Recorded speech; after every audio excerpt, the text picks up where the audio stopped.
अमावस्या का दिन आ गया और इधर सावन लग रहा था, इधर अमावस्या पड़ गई और दूसरे दिन सावन के 15 दिन पड़ना थे, शिव के दिन पड़ना थे। और शास्त्र कहता है सावन का महीना वापिस लग रहा हो, उस दिन 33 कोटि देवी देवता भगवान शंकर के मंदिर में खड़े होकर अपनी जिंदगी का सारा पुण्य लगाकर चालू कर देते हैं, पूरा पुण्य। अमावस्या पूनम को अमावस्या पूर्णिमा को भंडारा क्यों चलाते हैं, उसका कारण क्या है? इनने कौन सी कथा सुन रखी है कि अमावस्या पूर्णिमा को भंडारा करो? अमावस्या के दिन कोई शंकर का भगत आ गया, कोई शिव का उपासक आ गया, कोई शिव का ओगड़दानी का भगत आ गया, कोई नारायण का भगत आ गया, उसको कुछ खिला दो, उसका मुंह झूठा करा दो। आखिर कारण क्या? बड़े बड़े घरों में ब्राह्मणों को निमंत्रण दिया जाता है, अमावस्या पंडित जी आ जाना, भोजन कर जाना, पूर्णिमा पंडित जी आ जाना, भोजन कर जाना, पूर्णिमा के दिन कथा कर जाना, अमावस्या के दिन कथा कर जाना। अमावस पूनम का ऐसा योग क्यों बनता है? उसका कारण केवल एक, शिव महापुराण की कथा कर रही है। अमावस्या का दिन था, दूसरे दिन सावन का महीना वापिस चालू, श्रावण वापिस चालू होना था। दोनों का जब संजोग होता है, सावन का जब संजोग होता है, आपको कथा में भी पहले कहा, मेहमान तुम्हारे यहाँ रहते हैं जब तक बच्चों को कुछ नहीं देते हैं। मेहमान जिस दिन जाते हैं 200-500 रुपए बच्चों को दे जाते हैं। और सावन का वापिस मध्य का प्रारंभ का दिन वापिस हो जाता है, जब होगा सावन वापिस चालू होगा, उस दिन 33 कोटि देवता, यक्ष, गंधर्व, देवता, पितर सब उस दिन लुटाते हैं, संपदा देते हैं, बेबकू देते हैं। और उस दिन भूल से भी अगर एक कनेर का फूल शंकर भगवान पर चढ़ जाता है तो जिंदगी का सारा भंडारा भर जाता है। एक पुष्प, कनेर देखा है?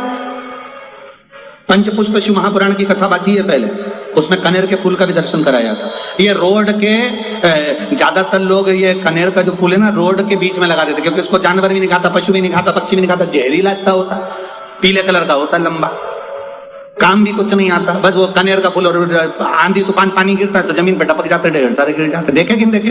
अरे बोलो तो जम के देखा है ना? उसको बकरी भी नहीं खाए, पशु भी नहीं खाए, पक्षी भी नहीं खाए, जानवर भी नहीं खाए, जहरीला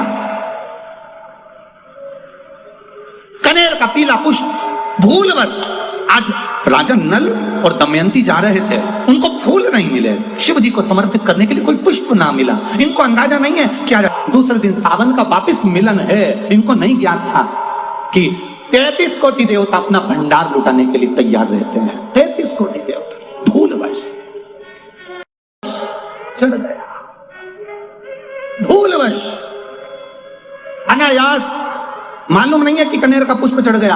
अब इनको पुष्प ना मिला, पुष्प ना मिला, ना मिलने पर इन्होंने देखा मार्ग से जाते जाते इस पुष्प पर ना पक्षी बैठ रहा है, ना पशु बैठ रहा है, ना इसको कोई खा रहा है, ना कोई जान रहा।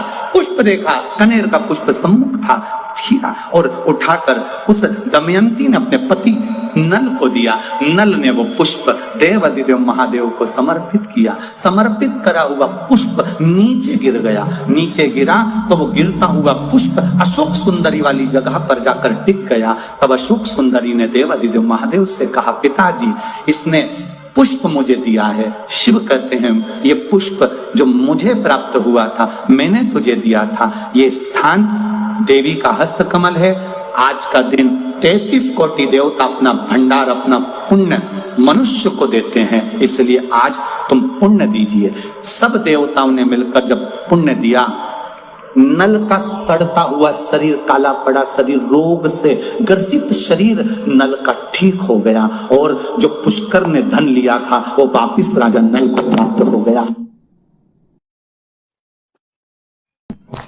पंचमी, अष्टमी, एकादशी, प्रदोष, शिवरात्रि, अमावस्या, पूर्णिमा, इस दिन ये 7 दिवस आपको बताए थे और कहा गया था कि 5-5 दिए लगाना शाम के समय पर। बन सके उन दिए को लंबी बाती का, कौन सी बाती का?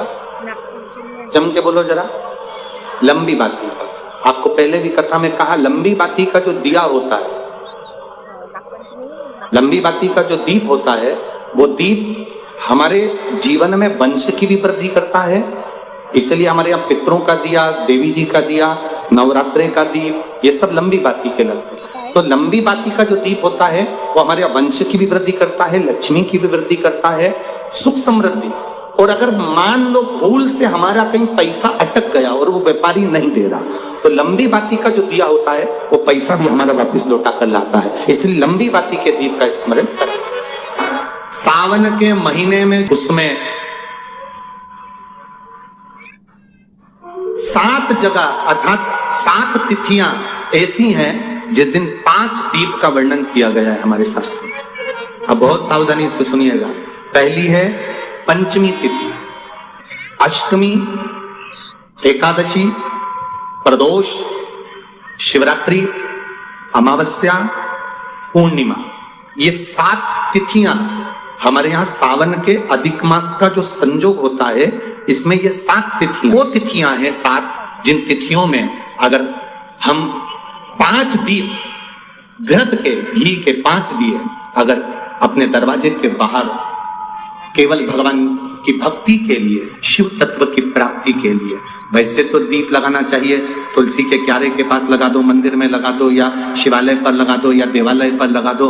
और इस कीचड़ पानी में अगर कहीं ना जा पाओ, अगर पानी वानी बरस रहा है, जगह जगह बहुत पानी है, भले इधर क्षेत्र में इतना ना दिख रहा हो पर अन्य क्षेत्रों में बहुत पानी है, तो कोई ना जा पाए तो भगवान का स्मरण कर कर उन दीप को भगवान के सामने प्रज्वलित कर कर 5 दिए इन तिथियों में, पंचमी, अष्टमी, एकादशी, प्रदोष, शिवरात्रि, अमावस्या और पूर्णिमा, जो सावन के महीने तिथियों पर जो 5 दीप भगवान के सामने प्रज्वलित कर कर अपने दरवाजे के पास में बाहर की ओर रख देता है, उसके घर में कभी रोग, बीमारी और लक्ष्मी की कोई कमती नहीं होती, उसका जीवन सार्थक हो जाता है। अब कई लोग कहते हैं गुरुजी पंचमी हम 2 लें, 2 पंचमी आएगी, 2 एकादशी का वर्णन ना जावे, तो हम कौन सी? तो यहाँ एक भी अगर आप कर रहे हो 7 तिथियों में एक भी, अगर ये नहीं कर पाओ तो अगली कर लो, अगली नहीं कर पाओ तो ये स्मरण में रहकर डॉक्टर का पीछा ही नहीं छूट रहा हो, तो शिव महापुराण, विष्णु पुराण और स्कंद पुराण में जो पुरुषोत्तम कथाओं का वर्णन किया गया है शाम के समय घी का दिया नदी के घाट पर, तालाब पर, कुएं पर। शहरों में अगर नदी तालाब नहीं है तो आपके घर में जो मटका है, हंडा है, शहर वालों, गांव में अगर नदी तालाब हो, अपने शहर में हो तो वहां लगाओ, और अगर नदी तालाब नहीं हो तो पानी का जो हंडा मटका रसोई घर में होता है, अमावस्या के दिन शाम को वहां भी दिया लगा सकते हो। अगर नहीं है नदी तालाब, बावड़ी, कुआं, तो अगर है तो वहां जाओ, नहीं हो तो वहां कल लगाओ। महीना आ जाए और श्रावण के महीने में अगर अमावस्या के दिन कटोरी, उस कटोरी में धान भर लीजिए, चावल, उसमें एक लौंग और एक बेलपत्र, बस ये रख लीजिए। जो हंडा होता है घर में, पानी का मटका होता है, पितरों का जो स्थान होता है जहां पानी पीते हैं अपन, मटका, हंडा, टंकी, बाल्टी, जो भी हो। आजकल तो लोग आरओ लगा लिए हैं तो नीचे भी तो मटका रखते होगे, हंडा रखते होगे, टंकी रखते होगे, उसी के पास में वो कटोरी रख दीजिए।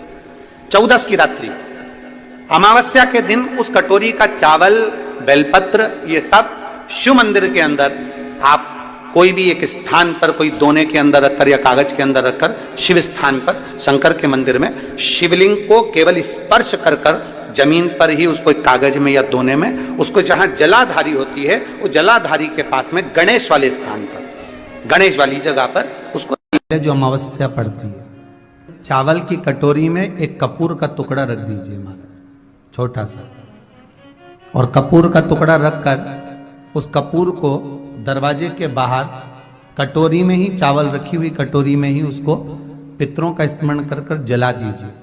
और जलाने के बाद उस चावल को कहीं भी किसी भी वृक्ष की छांव में पक्षियों के लिए डाल दीजिए। शिव महापुराण की कथा कहती है, अगर मान लो पितृ आपको कष्ट दे रहे हैं, पितृ आपको तकलीफ दे रहे हैं, कोई काम नहीं होने दे रहे हैं, या कहीं आपको ऐसा लगता है कि पितरों का दोष है, तो वो पितृ दोष देवी, अब ये जो आप करेंगे ये कब कर रहे हैं? अमावस्या के दिन आप उसको रख रहे हैं। अमावस्या के दिन उसको रखकर रात भर अपने रखा कपूर के साथ में, मान लो आपको कोई ब्राह्मण देवता ने कहा कि आपके यहाँ पितृ दोष है, तो आपको घबराना नहीं है कि महाराज जी मुझे क्या करना पड़ेगा, पितृदोष है। एक चावल का दाना घर में से लीजिए, हथेली पर रखिए, पानी का जो मटका होता है, हंडा होता है, पानी का जो मटका है, हंडा है, जहां पर रसोई घर में तुम पानी रखते हो, उस हंडे के पास में, मटके के पास में उस चावल के दाने को लेकर जाइए, अपने पितरों का स्मरण कर स्वधा स्वधा स्वधा स्वधा स्वधा 5 बार बोलकर शंकर भगवान के शिवलिंग पर, तुम्हारे घर में शिवलिंग हो तो घर में, और अगर मंदिर में शिवलिंग हो तो मंदिर में, उस चावल के दाने को चढ़ा दीजिए। कैसा भी पितृदोष होगा समाप्त।